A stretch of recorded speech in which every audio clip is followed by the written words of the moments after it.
لبخند را من می‌آورم. شعر تازه را تو دم کن، در فنجان حس زندگی بریزیم، بنشینیم گپ بزن. هنوز هم کلی حرف نگفته داریم.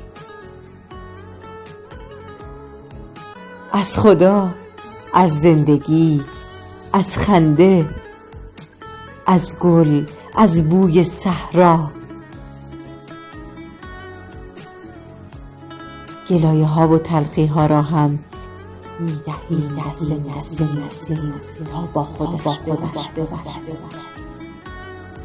زندگی پر است از شادی های کوچک